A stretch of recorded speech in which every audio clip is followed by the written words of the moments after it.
Afinal de contas, tem ou não tem emprego na Itália?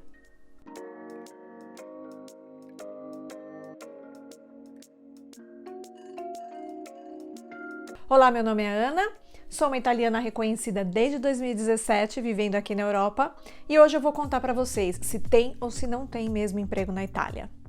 Muita gente sabe que eu saí do Brasil por conta de toda a crise que estava na época de 2016, 2017, e a cidadania italiana caiu no meu colo como um presente, num momento muito difícil, num momento muito complicado que eu estava passando e o Brasil também estava passando por uma crise muito grande.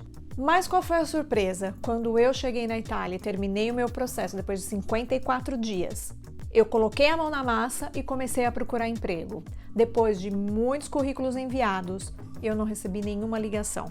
Foram mais de 250 currículos que eu emiti e que eu distribuí ao longo de mais ou menos um mês e não tive nenhuma resposta. E com isso eu acreditei que realmente não tem emprego na Itália.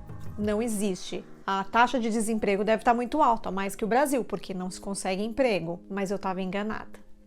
Eu não consegui nenhuma vaga para garçonete, para faxina, como nós chamamos de subemprego, e estávamos em alto verão naquela época, era junho, meados de junho e julho, e eu não conseguia nada.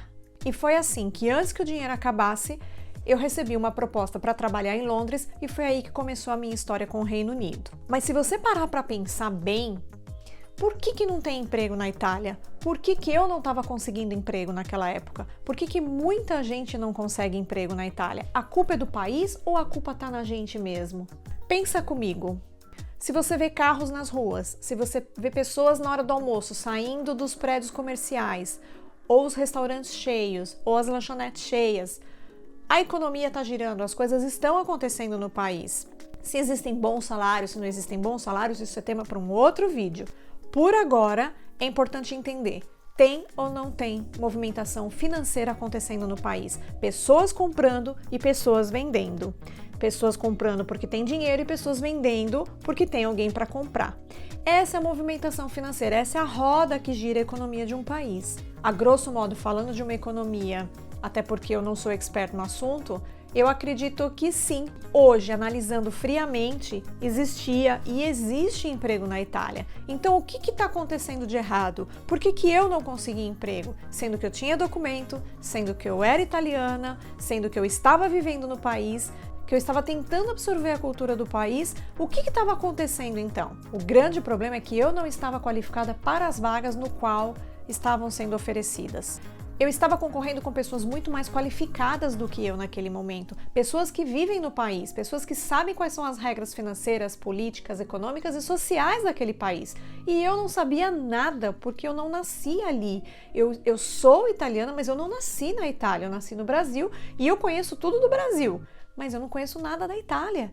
Então é muito difícil conseguir se recolocar profissionalmente num local que você não sabe nem quais são as regras de emprego, quais são as leis trabalhistas. Então é muito difícil você jogar um jogo no qual você não conhece as regras. O problema não está com o país, o problema está comigo. E pior, se você não fala a língua, se você não sabe se expressar naquela linguagem, como que você vai fazer para se comunicar durante uma entrevista? Como você vai se vender durante uma entrevista? Ou mostrar os seus pontos fortes ou suas conquistas? Você não vai conseguir, não tem como, porque a língua vai te travar, você não tem vocabulário, você não tem a mínima condição de comunicação de negócios, empresarial, nem que seja num cargo, num restaurante, para trabalhar dentro de uma cozinha, sendo que você não entende as ordens que são dadas para você, sendo que você não consegue atender um cliente. Como você vai ser um vendedor se você não consegue vender nada para um cliente porque você não sabe se comunicar? E quem não sabe falar língua realmente fica fora desse mercado, que é competitivo, que as pessoas que moram nesse país há muito mais tempo que você já sabem as regras do jogo, já sabem se comunicar ou se comunicam nessa linguagem desde que nasceram, vai ser muito difícil para você competir com essas pessoas. Então, vai te faltar não é emprego, vai te faltar preparo e conhecimento. E eu percebi então que o problema estava comigo, porque eu não conhecia o histórico do país, eu não conhecia absolutamente nada sobre o país, Eu não tinha histórico de emprego, eu era ninguém naquele local. Eu estava começando a minha vida naquele momento e eu não conseguia provar nada para ninguém que eu era melhor do que ninguém porque eu nunca tinha feito nada naquele país. E é esse ponto que você precisa pensar quando você decide mudar de país ou quando você decide recomeçar a sua história num outro local. É nisso que você tem que pensar. Eu preciso me adequar e preciso me adaptar àquele local, àquela sociedade, àquela economia, àqueles costumes. É muito difícil entender por que um italiano trabalha das 8 ao meio-dia e depois só volta às 4 da tarde para trabalhar. É cultural.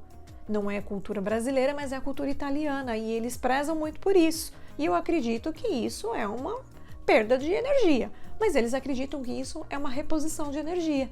E com essa análise eu percebi que eu tinha esquecido mesmo dessa parte, que eu tinha esquecido de me planejar quanto a isso. Porque eu pensei nos documentos, eu pensei na cidadania, eu pensei na mudança, mas eu não pensei no depois. Eu não pensei que eu teria que conhecer a história do país, a história do meu país, porque eu sou cidadã.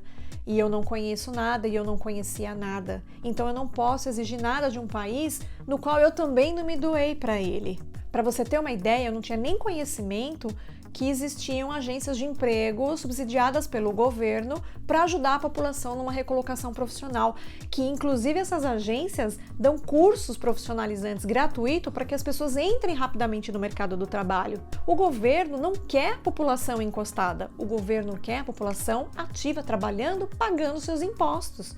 Então eles fazem de tudo para que você se recoloque, mas uma grande questão nesses locais que todos eles falam é: você precisa falar a língua. E o que vai sobrar então de emprego para toda essa galera que não está adequada e não está preparada são trabalhos mais braçais ou simplesmente o desemprego. Você sabia que num processo seletivo na Itália pode demorar de 3 meses a 4 meses para uma efetiva contratação? E você teria todo esse tempo para esperar? Talvez, se eu tivesse ficado mais tempo, batalhado subemprego, tentando crescer no subemprego, ter uma fluência melhor na língua, conhecimento melhor do país, talvez eu tivesse ficado na Itália. Mas não foi o caso. Eu não podia esperar tanto tempo, eu não podia esperar as coisas acontecerem no tempo deles, porque o meu tempo era diferente do deles, e eu precisei correr atrás de uma coisa mais dinâmica que me desse subsídios para a sobrevivência. Eu acredito que no processo de cidadania italiana, depois que você termina e que você reinicia uma vida nova, você reinicia sobrevivendo. E depois de um tempo da sobrevivência, você consegue usufruir um pouco melhor do país, das coisas boas que esse país pode te proporcionar, de todos os benefícios que o país pode te trazer. Então eu vou dizer para vocês com todas as letras: sim, existe emprego na Itália, sim. Porém, não é tão simples assim como a gente acha que é no Brasil. E é com essa resposta que eu finalizo esse vídeo de hoje, pedindo para que você dê o seu joinha aqui embaixo, se inscreva no canal, ative o sininho, divulgue esse vídeo para mais pessoas e até o próximo vídeo. Arrivederci!